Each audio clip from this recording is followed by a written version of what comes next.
미국의 한 중학교에서 수업이 한창입니다. 선생님이 진행하는 수업인 줄 알았는데 알고 보니 교탁에 선 사람은 선생님이 아니라 교수님이었는데요. 중학교에 초청되어 수학 강연을 하고 있는 것이었습니다. 교수님은 아이들에게 수학 문제 하나를 냈습니다. 중학생들은 배우긴커녕 구경조차 한 적이 없는 대학생 수준의 수학 문제여서 선뜻 문제를 푸는 아이는 없었죠. 그런데 2분 뒤 교수가 깜짝 놀랄 만한 일이 벌어지는데요. 무슨 일이 있었던 것인지 한번 자세히 알아보도록 하겠습니다. 해당 사연은 브루노 씨가 제보해준 이야기와 SNS 내용을 바탕으로 재구성된 스토리입니다. 안녕하세요. 저는 미국에 사는 브루노라고 합니다. 저에게는 아주 자랑스러운 자녀들이 있어요. 첫째 딸, 둘째 아들, 그리고 막내 아들인 도윤이요. 막내 아들 이름이 왜 이러냐고요? 네, 도윤이는 한국인입니다. 하지만 분명히 제 아들이죠. 물론 미국 이름이 따로 있긴 합니다만 오늘은 도윤이라고만 부를게요. 예상하신 바와 같이 저는 도윤이를 입양해서 길렀습니다. 사실 처음에 입양 같은 건 생각도 안 했어요. 저는 원래 도윤이의 부모를 알고 있었어요. 아는 정도가 아니라 굉장히 가까운 사이였죠. 저와 아내가 젊던 시절의 어느 날 옆집에 도윤이네 가족이 이사를 왔었습니다. 한국인 가족이어서 뭔가 특별했죠. 저희 부부가 워낙 부침성이 좋기도 해서 금세 친해졌습니다. 그 한국인 가족 구성원은 부모와 첫째 딸, 둘째 아들 이렇게 있었습니다. 둘째 아들이 바로 도윤이었죠. 도윤이는 정말 귀엽게 생겼었어요. 그때가 10살 정도였던 것 같네요. 저희 부부도 사이좋기로는 둘째가라며 서러웠는데 그 한국인 부부는 정말 인꼬 부부가 따로 없었습니다. 그리고 어찌나 착한지 대가를 바라지 않고 도움을 주더라고요. 그때는 제가 멋모르고 사업에 도전을 해봤었는데 자금 관련해서 앞뒤가 맞지 않아 하루 종일 전전긍긍하고 있을 때 도윤이 아빠가 잠시 보더니 뚝딱 정리해 주었습니다. 그것만으로도 너무 고마웠는데 앞으로도 어려운 일 있으면 도와주겠다고 하는 거예요. 그래서 저는 몇 번씩 손을 벌렸죠. 크게 손해볼 뻔했던 일도 그 사람 덕분에 별일 없이 넘어갈 수 있었어요.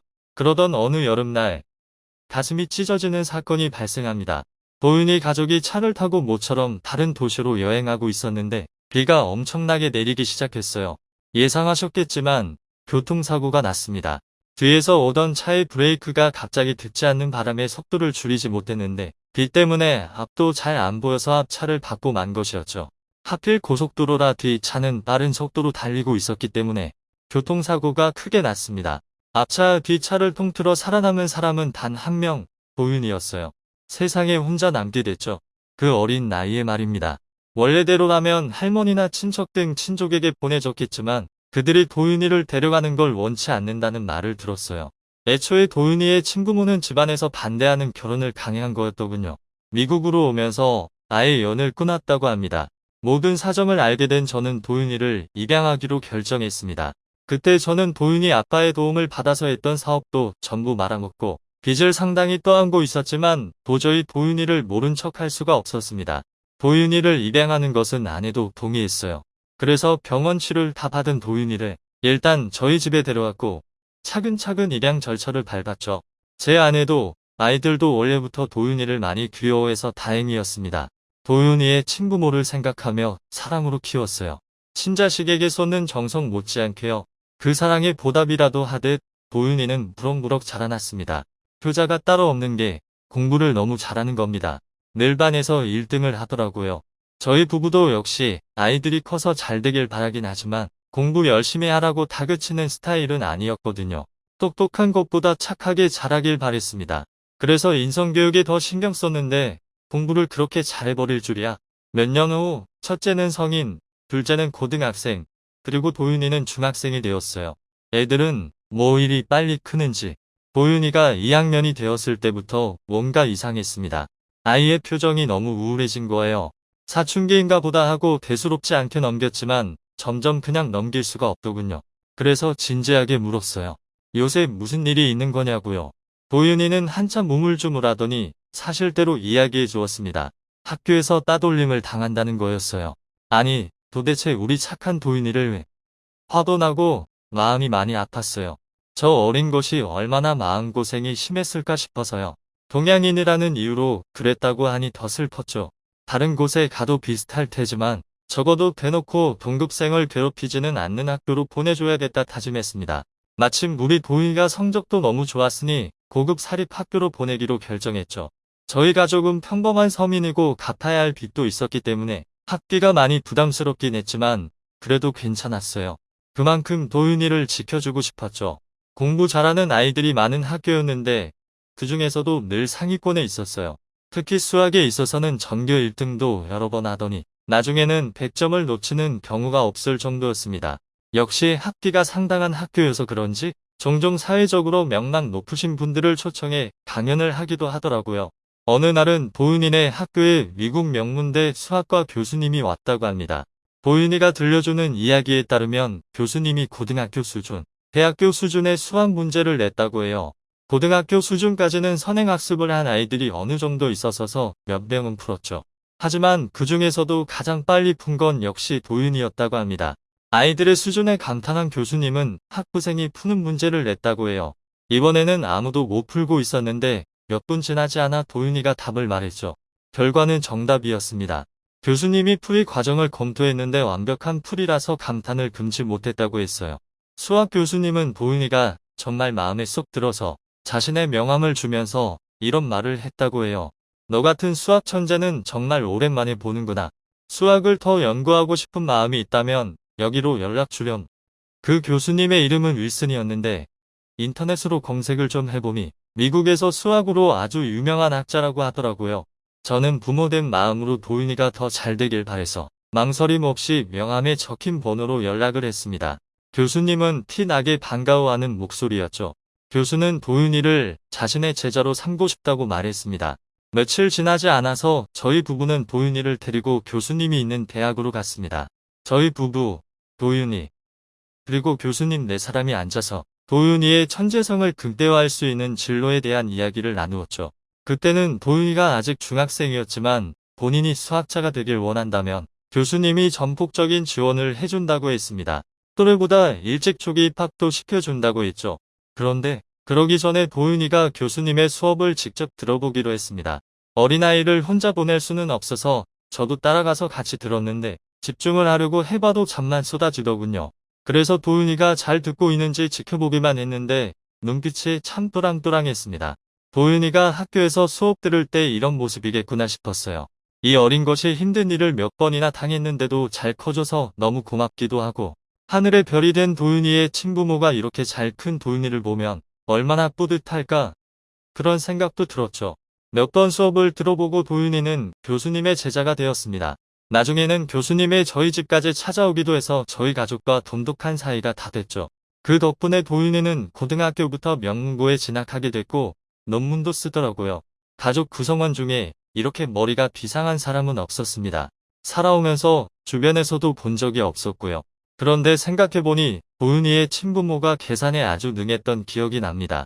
제가 처음으로 사업을 시도했었을 때 도움을 주었었다고 앞서 말씀드렸었죠. 머리 좋은 것도 유전인지 아니면 동양인이라 수학을 잘하는 건지. 동양인들은 수학을 잘하기로 유명하던데요. 특히 한국인들이요. 작년에는 수학계의 노벨상인 필즈상을 한국인 교수가 수상했다는 뉴스도 봤습니다. 대수기하학 분야에서 대표적 난제로 알려진 위드 추측 등의 난제를 해결했다던데 정말 대단했죠. 도윤이는 윌슨 교수님이 계시는 학교의 학과에 수석으로 입학하면서 세간의 주목을 받았습니다. 학부 시절 내내 1등을 유지하면서 장학금도 꼬박꼬박 챙겨받아 저희 가족의 자랑이 되었죠. 교수님은 도윤이가 대학에 남아 수학자가 되기를 원했지만 예상 밖으로 도윤이는 그 진로를 거부했습니다. 교수 수준의 수학 능력을 갖춘 채 대학교를 졸업한 도윤이는 뉴욕으로 가 금융계에 취직하더니 발군의 실력을 드러냈습니다. 도윤이가 선택한 직업인 펀드 매니저는 자기가 한 만큼 보수를 챙길 수 있었기에 도윤이는 사회생활을 시작한 지 5년도 되지 않아서 막대한 부를 이루었죠. 도윤이가 동네 중학교를 다니다가 괴롭힘 때문에 전학을 갔었잖아요. 도윤이가 처음 입학했던 중학교에 같이 다녔던 학생들 중 많은 아이들이 여전히 동네에 남아 있었는데 그들은 직업이 없거나 겨우 동네 마트 아르바이트나 하는 수준. 몸을 쓰는 일을 하고 있더라고요. 도윤이를 괴롭혔던 아이들 중 도윤이처럼 성공한 사람이 없었죠. 도윤이 덕분에 평범한 서민 가정이던 저희 집이 말도 안 되게 부유해졌습니다. 저희 가족이 평생 먹고 살아도 돈이 떨어지지 않을 만큼의 재산을 가지게 되었을 무렵 도윤이는 돌연 펀드 매니저를 관두었습니다. 그리고 자신의 스승인 윌슨 교수님이 계시는 대학으로 돌아가 대학원에 입학해 학문으로서의 수학 연구에 몰두하더군요. 사실 그거야말로 도윤이가 진정으로 원하는 바였을 것입니다. 하지만 자신의 꿈을 이루기 전에 먼저 저희 가족에게 은혜를 먼저 갚기로 했던 거죠. 목표한 바를 이룬 다음 진정 원하는 일을 선택한 도윤이를 생각하니 눈물이 핑 도네요. 저희 가족은 부유해졌다고 해서 이전과 다른 생활을 하고 있지는 않고 도윤이는 매일 대학원으로 출근하면서 개인적으로 들어오는 펀드 매니저 의뢰도 같이 하고 있습니다. 정말 대단한 녀석이죠. 지금까지 수학 천재 도윤 씨의 사연을 소개해드렸는데요. 어떻게 보셨나요? 그레이스가 완전 요도숙녀가 되었다며 여기 아름다운 외모의 재력까지 갖춘 한 명의 영국 여성이 있습니다. 그녀는 모든 것을 갖춘 여자였지만 돈을 흥청망청 쓰는 철부지, 파티광이라 부모의 속을 태우곤 했는데요. 하지만 그런 그녀가 180도 뒤바뀌었다는 소식에 사람들은 경악했습니다. 파티광이었던 화려한 과거를 뒤로하고 그녀는 이제 근면 성실한 여성이 되어서 행동거주도 훨씬 조신해졌다고 하는데요. 그런 그녀를 바꾼 것은 바로 고아로 태어난 가난한 한국 남자. 사람들은 아쉬울 것 없는 그녀가 어쩌다 한국 고아를 좋아하게 되었는지 의아하게 생각했지만 그레이스는 자신의 남자친구를 슈퍼맨, 맥가이버다라고 당당하게 외치고 다닌다고 합니다. 대체 이 남자의 어떤 점이 콧대 높은 그레이스를 사로잡은 것일까요? 같이 알아보도록 하겠습니다. 해당 사연은 해외 커뮤니티에 올라온 영국 여성 그레이스 베이커의 사연입니다.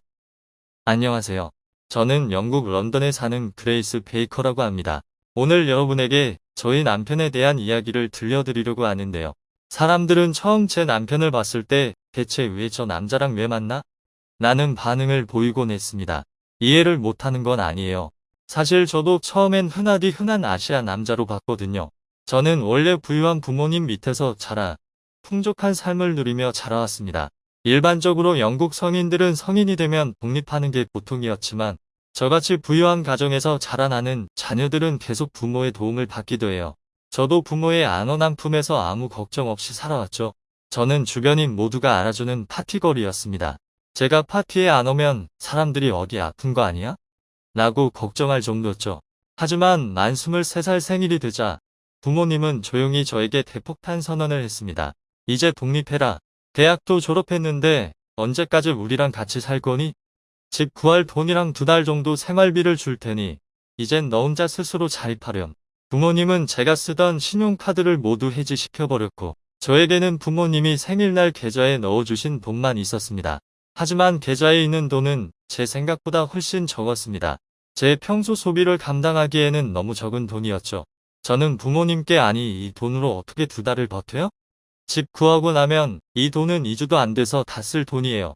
라고 따졌지만 부모님은 절대 물러서지 않았습니다.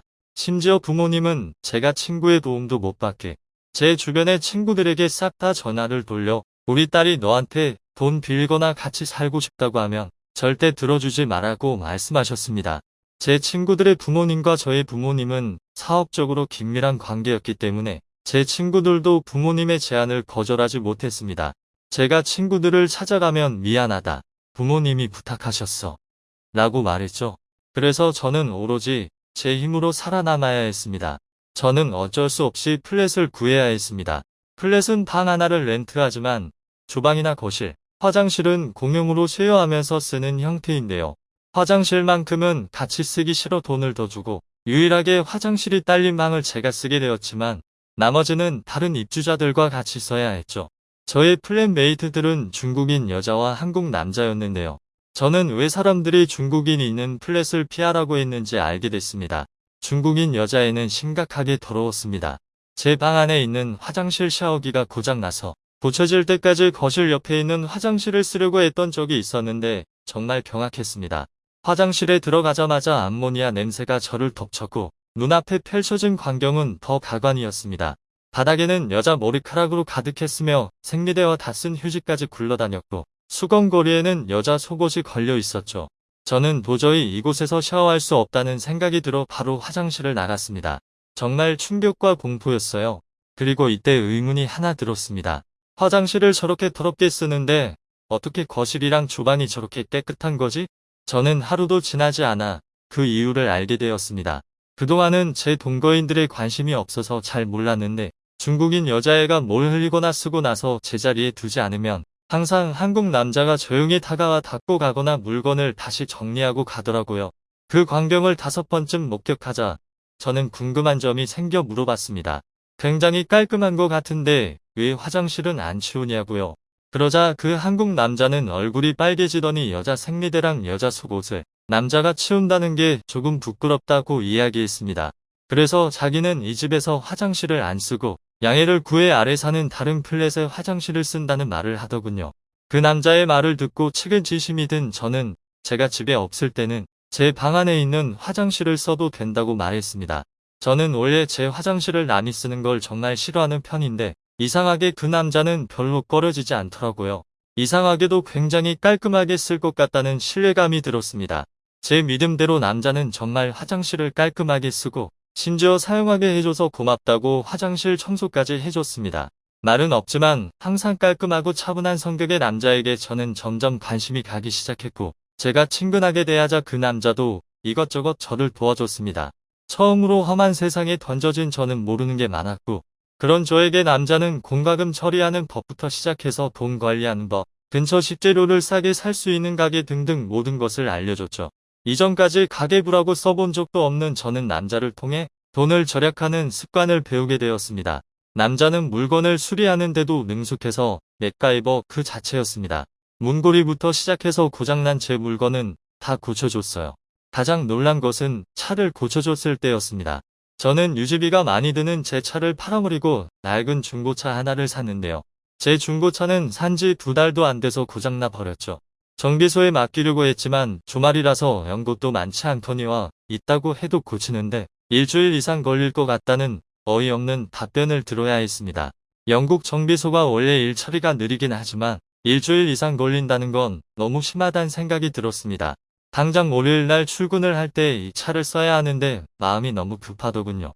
그때 고민하고 있던 저에게 그 남자가 자기가 수리해주겠다고 했습니다.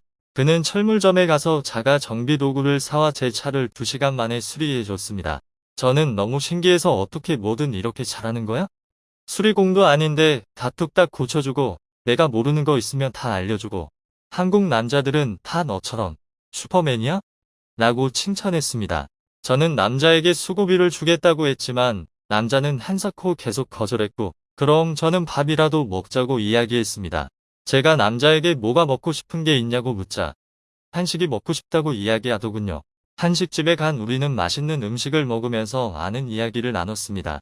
12살 때 부모님을 따라 영국으로 온 그는 조그만한 한식당을 운영하는 부모님 밑에서 자랐습니다. 몇 년의 고생 끝에 영주권을 얻은 부모님이 무척 기뻐하던 것도 잠시 부모님은 사고로 돌아가셨죠. 맡아줄 친척도 없어 험한 세상에 홀로 남겨진 그는 그 뒤로 모든 것을 혼자 스스로 하며 헤쳐갔습니다. 가난한 한국 고아로 살아온 그는 가끔 세상살이가 서러우면 이렇게 한식당에 왔다고 해요. 한식을 먹으면 왠지 부모님이 지금이라도 살아 돌아올 것 같은 기분이 든다고 합니다. 남자의 사연을 듣고 울컥한 저는 저도 모르게 나랑 자주 오자라는 말을 해버렸죠. 얼떨결에 꺼낸 말이었지만 후회는 하지 않았어요. 저는 이미 이때 이 남자에게 빠져버린 후였으니까요. 그 뒤에 저는 남자와 한식당에 종종 와서 같이 식사를 했습니다. 이전보다 자주 보게 된 저희는 자연스럽게 연인 관계가 되었습니다. 어느 날 저희 부모님이 조용히 그 남자 데려와봐라 라는 말을 하셨습니다. 깐깐한 부모님이 아시아 남자를 만난다고 하면 안 좋아할까봐 남자친구에 대해 아무 말도 안 하고 있었지만 부모님은 이미 알고 계시더라고요. 독립하라고 내보내긴 했지만 내심 잘 적응하지 못할까봐 걱정이셨던 저희 부모님. 하지만 의외로 혼자서 잘 헤쳐나가고 심지어 훨씬 검소하고 성실한 생활 습관을 갖게 되었다는 걸 알고 깜짝 놀란 저희 부모님은 이 정도로 사람이 180도 변한 것은 뭔가 이유가 있을 거란 생각이 들었다고 합니다. 그리고 제 친구를 통해 제 남자친구가 저를 도와주고 있다는 걸 알게 되었다고 해요. 제 남자친구는 부모님도 없이 가난한 고아로 자란 자신을 싫어하실까봐 걱정했지만 정말 예상 밖으로 제 남자친구를 정말 좋아하셨습니다. 특히 한국인이라는 말을 들으니 더욱 호감을 느끼신 듯 했습니다. 저희 어머니와 아버지는 시간이 나면 영국 첼시 보험병원에 봉사를 다니고 나셨는데요. 봉사하면서 느낀 점이 참전 용사들에게 꾸준히 기회가 될 때마다 찾아와 감사를 전하는 국가는 한국분이라는 것이었습니다. 부모님이 한국의 지원을 처음 본 것은 코로나 때 마스크 품귀 현상이 일어나고 있을 때도 영국 보훈병원으로 마스크를 기증했을 때였는데 그 뒤에도 한국전 참전용사를 만나러 꾸준히 위문을 오거나 행사를 여는 한국의 모습을 볼 수 있었다고 합니다. 실제 참전용사분들도 말씀을 들어보면 한국에 대해 대부분 좋은 기억을 가지고 계셨고 전쟁이 끝난 후 몇십 년 후인데도 불구하고 한국에 다시 갔을 때 큰 환대를 받아서 감동받았다며 입이 마르고 닳도록 칭찬하셨다고 합니다. 그런 모습은 영국이 참전한 여러 국가 중 유일하게 한국에만 볼 수 있는 모습이라서 저희 엄마 아빠는 한국인에 대해 좋은 인상을 가지게 되었다고 해요. 그러던 중 철부지에 생각 없이 살던 파티걸 막내딸을 바른 길로 인도하며 검소하고 생활력 있는 모습으로 탈바꿈시킨 딸의 남자친구 또한 한국인이었던 거죠. 남자친구와의 관계를 인정받은 저는 그 뒤에도 함께 자리를 자주 마련하곤 했습니다. 저희 부모님은 제가 지금까지 만난 남자 중 제 남자친구가 가장 마음에 든다고 말했습니다. 제가 그전까지 만난 남자들은 겉모습은 휘황찬란했지만 실속은 없는 한량들이라 못마땅했는데 제 남자친구는 성실하고 예의 바르며 배려심이 깊다고 말씀해 주셨습니다. 그리고 항상 농담 반 진담 반으로 우리 딸 정신 차리게 해줘서 고맙다고 말하곤 했죠. 현재 저는 그와 결혼을 해서 행복한 가정을 꾸리고 있는데요. 처음에는 제 남자친구를 보고 의아해하던 친구들도 저와 남편이 잘 사는 모습을 보고 현 영국 가정에 한국 남자를 한 명씩 보급해야 한다는 농담을 하곤 합니다. 앞으로도 한국 남편과 즐거운 나날들이 계속되었으면 좋겠습니다. 한국인 고아와 사귀게 되며 인생이 180도 변한 영국 부잣집 미녀딸의 이야기 잘 들으셨나요? 2018년 사우스캐롤라이나의 찰스턴 겨울에도 비교적 온화한 기후의 이 도시에 역대급 눈보라가 강타했는데요. 한 남자가 후들거리는 다리로 길거리를 방황하고 있습니다. 침묵의 도시 한가운데 한가게만이 따뜻한 빛을 내며 그를 비춥니다. 그는 한 줄기 희망을 품고 가게의 문을 두드리지만 곧 절망적인 말이 들려옵니다. 영업 끝났어요. 이 남자, 과연 눈으로 뒤덮인 이 도시에서 살아남을 수 있을까요? 지금부터 이야기 속으로 함께 들어가 보도록 하겠습니다. 본 이야기는 해외 커뮤니티 사연과 언론에 보도된 내용을 바탕으로 재구성된 내용입니다. 안녕하세요. 저는 미국 사우스캐롤라이나주 찰스턴에 사는 조나단 헨슨이라고 합니다. 몇 달 전 미국 크리스마스쯤에 어마어마한 한파가 덮친 것 다들 기억하시나요? 찰스턴도 엄청난 눈과 함께 추위가 찾아와 장난이 아니었습니다. 비교적 따뜻한 지역임에도 불구하고 분수가 물의 모양 그대로 꽁꽁 얼어버렸을 정도니까요. 그때 뉴스에서는 폭설로 인해 사람들이 목숨을 잃었다는 안타까운 소식이 연일 들려와 저의 마음을 아프게 했습니다. 그리고 자연스럽게 몇 년 전 이런 폭설이 내렸을 때 저를 구해주었던 한 사람을 떠올리게 합니다. 저도 그분이 아니었다면 목숨을 잃어버렸을지 모릅니다. 몇 년 전 겨울, 그 당시 저는 현재 사는 찰스턴이 아닌 다른 곳에 살고 있었습니다. 가난한 구학생이던 저는 방학 기간에도 돈을 벌 수 있는 일이라면 닥치는 대로 했습니다. 저는 원래 플로리다 텔로헤시에 있는 건설업체에서 방학이 끝날 때까지 일하려고 했었습니다. 제가 해야 하는 일은 상당히 험한 일이고 다칠 수도 있는 일이었지만 그만큼 수당이 센 데다가 숙식도 제공해주어 그럴 만한 가치가 있었죠. 그렇게 저는 플로리다 주로 건너가기 위해 시외버스를 탔습니다. 버스를 타고 가는 창밖으로 눈이 내리는 게 보였지만 그리 걱정하지는 않았습니다. 제가 가려는 플로리다주는 더운 지역이었기 때문에 북부에 있는 텔로헤시도 기온이 온화하여 겨울에도 좀 서늘한 정도였으니 도착하면 괜찮을 거라 생각했죠. 하지만 환승 지점인 사우스캐롤라이나 찰스턴에 도착했을 때부터 제 일정이 서서히 어긋나기 시작했습니다. 차는 연착되고 있었고 찰스턴의 날씨 또한 추웠습니다. 저는 좀 이상하게 생각했어요. 찰스턴은 원래 이렇게 추운 도시가 아니거든요. 그런데 이런 매서운 바람이라니. 1시간 후 버스 회사 직원으로부터 오늘은 버스를 운행할 수 없다는 소식이 들려왔습니다. 저는 그게 무슨 소리냐고 했지만 버스 회사는 미국 전역이 폭설 때문에 난리라고 뉴스 좀 보라고 했죠. 지금 플로리다 같은 따뜻한 곳도 29년 만에 눈이 내리고 난리라고 하면서 텔로헤시는 일부 고속도로가 폐쇄되고 몇몇 학교가 휴교령을 내릴 예정이라고 하더군요. 2018년 1월 초 눈과 강풍을 동반한 눈폭풍이 캐나다와 가까운 메인주부터 플로리다주 남단까지 미 동부 전역을 강타했습니다. 저는 망연자실했습니다. 집에 돌아가려고 해도 운행하는 버스가 꼼짝없이 찰스턴에 갇혀버렸죠. 제가 버스를 기다리는 동안 눈바람은 더 거세진 후였고 저는 어떻게든 머물 곳을 찾아야 했습니다. 저는 와들와들 떨면서 옷을 더 두툼하게 입고 나오지 않은 걸 후회했습니다. 뉴스에서 폭설에 대해 떠들어대서인지 가게들은 한참 장사 시간인데도 벌써 정리를 하기 시작했고 숙박업소에 들어가도 이미 방이 탁탁 찼다는 말만 들어야 했습니다. 11번째로 들어간 작은 호텔에서 간신히 방을 하나 구해서 계산하려고 했으나 주머니와 짐가방을 아무리 뒤져도 지갑이 없었습니다. 저는 제가 내린 곳에 돌아가 주변을 샅샅이 뒤지며 버스 회사 직원에게도 떨어진 지갑을 본 적 없냐고 물어봤지만 직원은 고개를 저으며 그러니까 자기 물건은 알아서 잘 챙겼어야지 라고 핀잔만 줄 뿐이었습니다. 누가 훔친 건지 제가 잃어버린 건지 알 수 없었지만 찾을 도리가 없단 걸 느낀 저는 어떻게 해야 할지 막막했습니다. 휘몰아치는 눈보라가 제 시야를 가렸고 눈은 벌써 3인치 이상이나 쌓여 제 신발을 다 덮었습니다. 발이 금방이라도 얼어버릴 것 같았죠. 엎친 데 덮친 격으로 휴대폰 배터리도 나가버린 상황. 저는 살기 위해 집을 찾기 시작했고 빠른 발걸음 끝에 몇몇 주택을 발견하고 안도의 한숨을 쉬며 초인종을 눌렀습니다. 사람들은 처음에 누구냐고 무슨 일이냐고 안에서 대답했지만 혹시 하루만 재워줄 수 있겠냐는 요청에 다시 경계심을 드러내거나 난감한 듯 안 된다고 대답하면서 끝끝내 문을 열어주지 않았습니다. 모르는 사람이 갑자기 다짜고짜 하룻밤 재워달라고 하니 거절하는 게 당연했으나 한시가 급한 저는 쉽게 물러나지 않고 와들와들 떨면서 제발 살려달라고 외칠 수밖에 없었습니다. 하지만 저의 이런 행동이 경계심 강한 미국인들의 특성을 자극한 건지 사람들은 오히려 경찰을 부르겠다면서 제발 꺼지라고 말했죠. 저는 또다시 발걸음을 재촉하며 집이 아니어도 좋으니까 문을 연 가게라도 있길 바랐습니다. 시간이 흘러 길거리는 어둑어둑해지고 기온이 더 떨어졌습니다.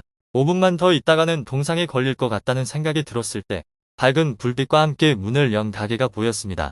저는 젖먹던 힘을 내어 뛰어가 가게 문을 열었습니다. 저희 영업 끝났는데요. 어머, 괜찮으세요? 중년의 동양인으로 보이는 아주머니는 영업이 끝났다고 말하며 문을 닫으려다가 저의 행색을 보더니 깜짝 놀라며 저에게 다가왔습니다. 그 아주머니는 옷과 머리에 쌓인 눈을 털어주더니 빨리 앉아서 몸을 녹이라고 난로를 갖다 대줬습니다. 아주머니는 대체 왜 이 날씨에 돌아다니고 있냐면서 눈사람이 되기 일보 직전 같다고 말했습니다. 저는 아무 대답도 하지 못하고 이제 살았다는 안도감에 저도 모르게 눈물이 났습니다. 아주머니는 저를 보고 안쓰럽다는 듯이 보고 계셨고 따뜻한 차를 한 잔 가져다 주셨습니다. 그리고 밥은 먹었냐고 물으시더군요. 저는 고개를 가로저었습니다. 버스 안에서 먹은 에너지바 정도가 제가 오늘 먹은 것의 전부였습니다. 아주머니는 저한테 메뉴판을 가져다 주며 뭐가 먹고 싶냐고 물었지만 저는 돈이 없다고 말했습니다. 그러나 아주머니는 돈은 안 내도 된다고 하셨죠. 저는 감격해서 계속 감사합니다. 감사합니다를 연말했습니다. 배가 고팠던 저는 메뉴를 살필 여력이 없었고 눈에 들어오는 대로 주문시켰습니다. 제가 주문시켰던 메뉴는 떡국이라는 요리였습니다. 15분쯤 지났을까요? 맛있는 냄새와 함께 아주머니께서 음식을 내놓으시더군요. 둥그렇고 하얀 미끈미끈한 원 형태의 생소한 재료와 함께 야채와 고기, 계란 푼 것이 함께 들어가 있었습니다. 저는 굶주린 배를 채워야 한다는 본능이 앞서 허겁지겁 먹기 시작했습니다. 떡국의 국물 맛은 제가 살면서 처음 먹어보는 황홀한 맛이었습니다. 고소하면서도 개운하고 깊은 맛이 나는 국물이었죠. 하얗고 미끈미끈한 물차는 말랑말랑한 질감이라 신기했는데 그냥 먹는 것보다는 야채랑 국물, 고기 등과 함께 먹으면 더 맛있었습니다. 제가 이 하얗고 미끈미끈한 물체가 뭐냐고 묻자 이게 바로 떡이라는 것이라며 쌀로 만든 음식이라고 알려주셨습니다. 쌀을 가루 내어 찐다. 긴 둥근 기둥 모양으로 빚어 다시 자르면 이런 형태가 된다고 말씀해 주시더군요. 저는 이 떡이라는 재료를 넣었기 때문에 이 요리를 떡국이라고 부르게 되었다는 걸 알았죠. 배를 어느 정도 채우면서 이성을 되찾은 저는 아주머니께 이렇게 길거리를 헤맬 수밖에 없던 사정을 설명했습니다. 그리고 이미 충분히 도와주셨는데 염치 없지만 돈을 빌려주실 수 없겠냐고 떨리는 목소리로 말을 꺼냈습니다. 아주머니는 제 말을 듣고 고개를 끄덕이더니 갑자기 지갑을 가져와 저에게 돈을 꺼내주셨습니다. 이 정도면 숙박비랑 차비 정도는 되겠냐고 말하더군요. 돈을 건네는 아주머니의 뒤에서 마치 후광이 비치는 것 같더군요. 어떻게 이렇게 친절한 사람이 있나 싶었죠. 아주머니는 일단 방이 남은 곳이 있는지 알아보겠다면서 아는 지인분이 운영하시는 숙박업소에 전화를 걸어보겠다고 했습니다. 전화를 끊은 아주머니는 혹시 일하던 사람이 자던 좁은 곳인데 괜찮냐고 하시더군요. 호텔에서 숙식을 해결하던 직원이 쓰던 방인데 마침 그 직원이 휴가를 내서 딱 그 방 하나만 남았다고 합니다. 아주머니는 불편할 것 같으면 다른 곳을 알아보자고 했지만 저는 어디든 잘 수 있으면 상관없었습니다. 역시 사람은 유유상종인 걸까요? 호텔 주인은 일하던 사람이 묵던 방을 내주면서 돈을 받을 수 없다면서 공짜로 쉬라고 하더군요. 이 친절한 사람들의 도움으로 저는 눈폭풍이 뒤덮인 도시에도 안전하게 잠을 청할 수 있었습니다. 저는 다음 날 충전한 휴대폰으로 친구에게 연락해 나중에 돈을 갚을 테니 아주머니 계좌로 돈을 보내달라고 부탁했습니다. 집으로 돌아간 후에도 저는 힘든 일이 있을 때마다 그 아주머니를 떠올리면서 세상이 아직 살만하다는 것을 상기시켰죠. 제가 찰스턴에 다시 찾아간 건 그로부터 약 1년 반의 시간이 흐른 뒤였습니다. 저는 학교를 졸업 후 찰스턴에 있는 회사에 취직했습니다. 작은 도시에 있는 회사치고 좋은 조건인 것도 있었지만 그 인지한 아주머니를 다시 보고 싶다는 이유도 있었습니다. 아예 다른 도시에 있다 보니 언제 한번 다시 가봐야지라고 마음먹어도 시간이 쉽게 나지 않았거든요. 저는 기쁜 마음으로 아주머니의 가게에 들렀지만 곧 경악하고 말았습니다. 그 식당은 처참하게 부서져 있었습니다. 유리창이 깨지고 식탁이 뒤집어져 있으며 내부는 온갖 물건들이 쏟아져 있었죠. 제 옆에는 열댓 명의 사람이 웅성거리고 있었고 저는 사람들에게 무슨 일이냐고 물어봤습니다.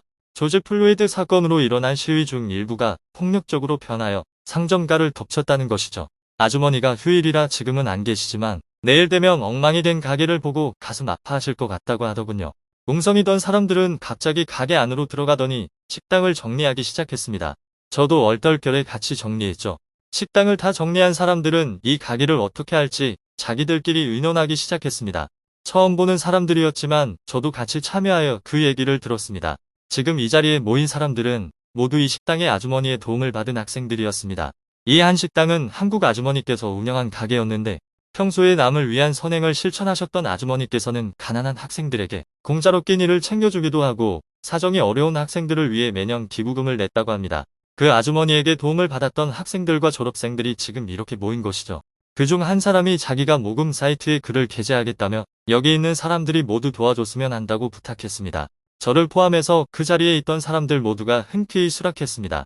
모금을 연 지 하루가 지나지 않아 모금 목표액이었던 $5,000를 모았고 4일째에는 무려 $17,000가 모였죠. 무려 500명이 넘는 기부자가 모이는 것을 보며 저는 아주머니가 평소에 정말 천사 같은 분이라는 것을 느꼈습니다. 현재 정상화된 가게는 여전히 찰스턴 지역 주민들의 많은 사랑을 받으며 운영되고 있으며 아주머니 또한 여전히 지역 사회를 위해 많은 공헌을 하고 계십니다. 그리고 오늘도 저는 눈보라가 치는 날 잊을 수 없던 맛을 선사해준 떡국을 먹으러 아주머니의 가게에 갈 생각입니다. 눈보라가 몰아치는 폭풍 후의 밤, 한국인 아주머니로부터 도움을 받은 한 청년의 이야기.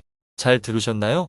오늘 이야기의 주인공인 한국인 아주머니 김호남 씨는 미국 사우스캐롤라이나 찰스턴에 있는 가게 마마킴스를 운영하고 있으며 여전히 형편이 어려운 학생들을 도우며 지역사회의 선행을 실천하고 있다고 합니다.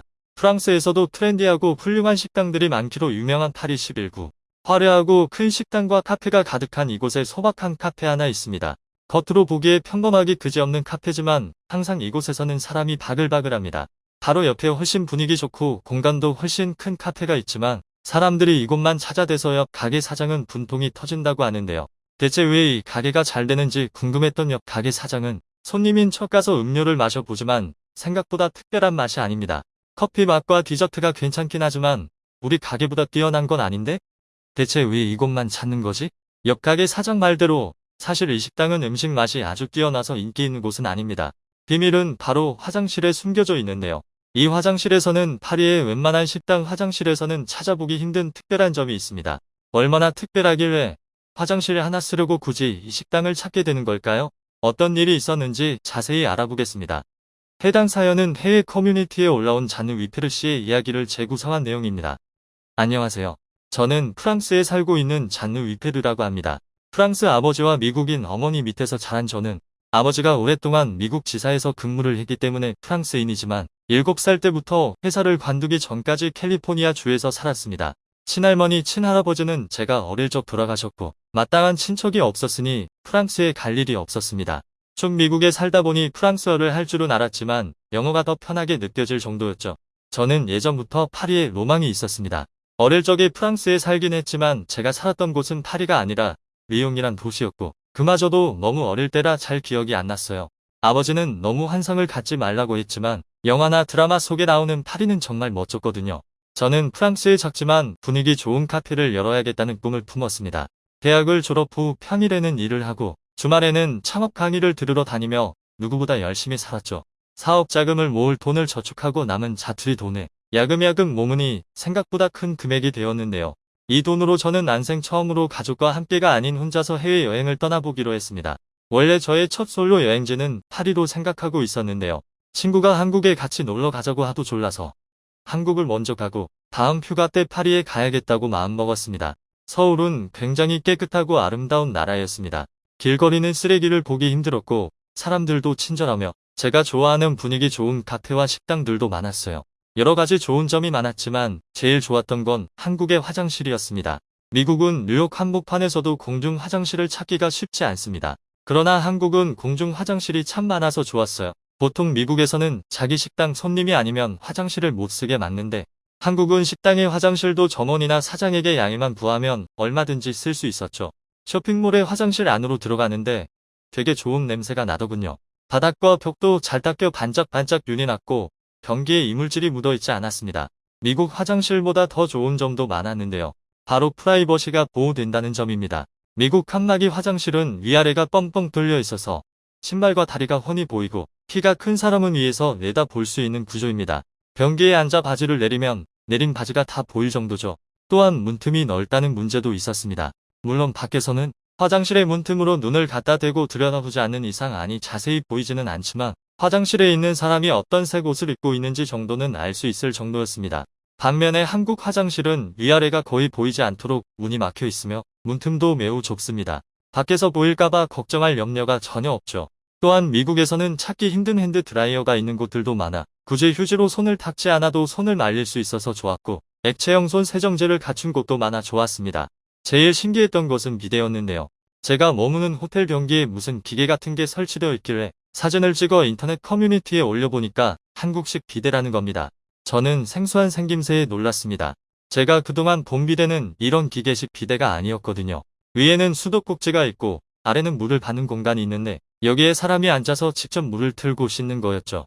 이것도 미국 화장실에는 찾아보기 힘들었고 저도 파리 호텔에 가서 처음 이 비데를 봤었는데 물을 틀고 직접 씻어야 하는 게 너무 불편했습니다.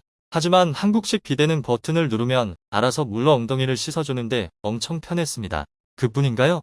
물의 세기도 조절 가능하고 온도 조절은 물론이고 건조 기능을 사용하면 알려주기까지 합니다. 저는 그 뒤로 취하장천 비데를 썼습니다. 밖에서도 비데가 설치되어 있는 화장실이 있으면 꼭 가곤 했죠. 미국에 돌아오고 나서는 비데를 쓸 수 있는 곳이 없어서 얼마나 허전한지 몰랐습니다. 저는 한국에 다녀오고 나서 파리가 더욱 기대됐습니다.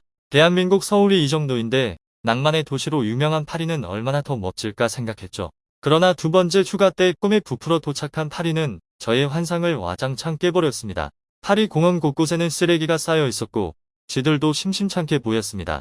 벤치도 어찌나 더러운지 사람들이 흘려놓은 음식물이나 커피의 흔적이 있었고 길거리 곳곳에다 쓰레기 더미를 어렵지 않게 발견할 수 있었습니다. 길거리를 지나가다 보면 가끔씩 악취가 코 안을 타고 들어와 구역질이 날 것 같았죠. 나중에 제가 인터넷에 찾아보니까 저처럼 파리의 환상을 품고 갔다가 사기당했다는 사람들이 한둘이 아니더라고요. 파리 인구가 2019년 기준으로 216만 명인데 쥐는 400만 마리가 살고 있다고 합니다. 얼마나 더러우면 쥐가 사람보다 더 많이 살고 있겠어요? 가장 충격적인 것은 노상방뇨였습니다. 제가 살면서 술에 취하지도 않았는데 노상방뇨하는 인간은 중국인 밖에 못 봤거든요. 근데 파리 사람들은 화분에다가도 오줌을 싸는 겁니다. 그것도 한두 명이 아니었어요. 그러면서 내 오줌을 싸줬으니 더 잘 자라겠지라고 낄낄거리는데 정말 충격이었습니다. 저는 궁금해서 프랑스 인터넷 커뮤니티에 직접 물어봤습니다. 파리 사람들은 왜 이렇게 다들 노상방뇨를 하나요? 파리에서는 공중 화장실이 별로 없어요. 길거리에 화장실이 있어도 대부분 유료 무인 화장실이고 쇼핑몰이나 프랜차이즈 레스토랑을 가도 다 유료예요. 그래서 노상방뇨가 많아서 공중 소변기를 설치하고 있죠. 실제로 그 사람의 말을 듣고 파리 시내를 걸으면서 두리번거리니 공중 소변기 몇 개가 있더라고요. 그런데 충격적인 게 공중 소변기가 화장실 안에 있는 게 아니라 야외에 소변기가 있었습니다. 그런데 야외 소변기다 보니 아무래도 주변에 냄새가 퍼지기도 하고 어떤 남자들은 잘못 조준해서 소변이 바깥으로 흘러나오는 경악스러운 모습을 펼쳐졌습니다. 실제로 파리 시민들 사이에서도 민폐다, 보기 흉하다 등의 이유로 반발이 거세다고 합니다. 공중 소변기를 쓰지 않고 유료 화장실을 쓴다고 해도 돈을 주고 쓰는 화장실이면서 관리가 안 된 곳들도 많아 경악스러웠는데요. 화장실 외관이 더러운 것은 물론이고 변기에 커버가 없는 화장실도 허다했습니다. 화장실 10개를 돌면 7개는 커버가 없었죠. 변기에는 찝찝한 액체들이 묻어 있었고 도저히 여기서 소변을 못 보겠어 항상 바로 나오곤 했죠. 그나마 제가 쓰는 호텔 객실의 화장실이 그나마 깨끗하게 관리되어 냄새도 안 나고 변기 커버도 있더군요. 제가 기대했던 것과는 정반대였던 파리. 쇼크를 먹은 저는 프랑스 파리에 분위기 좋은 카페를 차려야겠다는 계획을 다 뒤집어야 하나 고민하고 있었습니다. 지금까지 세운 계획들이 다 망하기 일보 직전이야. 이것만을 위해 지금까지 달려왔는데 이런 똥통 도시에 내 카페를 꼭 세워야 할까? 프랑스의 한 노천 카페에서 심각한 고민에 빠져 있는 중 제 옆자리에 있던 여성들의 말소리가 들려왔습니다. 그들은 이 카페를 흉보고 있었죠. 아 진짜 화장실 더러워서 못 쓰겠어. 가게만 예쁘면 다냐고. 화장실이 더러운데. 그러니까 식당 화장실은 너무 복불복이야. 화장실이 항상 깨끗한 곳은 비싼 고급 레스토랑밖에 없어. 일회용 변기 커버 가지고 다니는 것도 너무 불편해. 여자들이 쓰기 좋은 청결하고 좋은 냄새가 나는 화장실이 있는 카페면 거기만 갈 것 같아. 저는 그 말을 듣고 아주 깨끗하고 편리한 화장실을 갖춘 카페를 만들어 보면 어떨까 생각이 들었습니다. 커뮤니티를 찾아보니까 파리에서는 사람들이 일부러 화장실을 이용하기 위해 카페에 가서 음료수를 사기도 한다는데 화장실이 깨끗한 것만으로도 큰 경쟁력이 되지 않을까 싶었습니다. 비록 환상은 깨졌지만 목표는 바뀌지 않았습니다. 저는 파리에 청결하고 시설 좋은 화장실을 갖춘 카페를 만들겠다는 굳은 다짐 아래 다시 미국으로 돌아갔습니다. 그리고 몇 년 후 자금을 모은 저는 파리 11구에 카페 하나를 열었습니다. 카페는 소박한 분위기였지만 아기자기하면서 편안한 느낌이 돋보이는 인테리어로 꾸몄습니다. 저희 가게가 터를 잡은 곳 바로 옆에는 화려하고 분위기 좋은 카페가 있었기 때문에 오히려 똑같이 가면 경쟁력이 없다고 느꼈거든요. 하지만 화장실 어떤 고급 레스토랑 못지않게 청결하고 시설 좋게 꾸몄습니다. 저는 한국 화장실에서 봤던 모든 것들을 다 도입했습니다. 프라이버시가 보호되도록 위아래가 막혀있으며 틈 사이가 좁은 문과 핸드드라이어와 세정제, 한국산 비데까지 싹 다 설치했습니다. 칸마다 화장실에 환풍기를 설치하여 냄새가 나지 않도록 하고 방향제를 비치해 항상 은은한 향기가 나도록 했습니다. 새로운 식당이 생겨 기웃거리다가 가게 안으로 들어온 손님은 저희 화장실을 써보고 하나같이 극찬했습니다. 이런 평범한 카페에 이렇게 좋은 화장실이 있는 게 너무나 신기하다고 했죠. 특히 여성 손님들에게 한국 비데는 아주 폭발적인 인기를 누렸습니다. 처음엔 화장실 변기랑 비데가 같이 있다는 사실을 좀 이상하게 생각하는 손님들도 있었는데 한번 써보고 나서는 한국식 비데의 매력이 푹 빠져 다시 쓰고 싶다는 손님들이 많았습니다. 화장실을 다시 쓰고 싶다며 재방문하는 손님들이 많았기 때문에 저희 가게는 항상 손님들로 바글바글했습니다. 화장실에 대한 칭찬이 커피 맛이나 디저트 맛의 칭찬보다 많아 화장실을 쓰려고 카페를 오는 건지 음료수를 마시려고 카페를 오는 건지 아리송하긴 했습니다. 이유야 어쨌든 카페만 잘 되면 장땡 아니겠어요?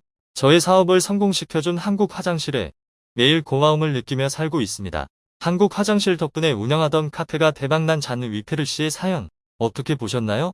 저희는 항상 재밌고 감동적인 사연을 기다리고 있으니 언제든 제보 부탁드립니다. 이상 클립 뉴스였습니다.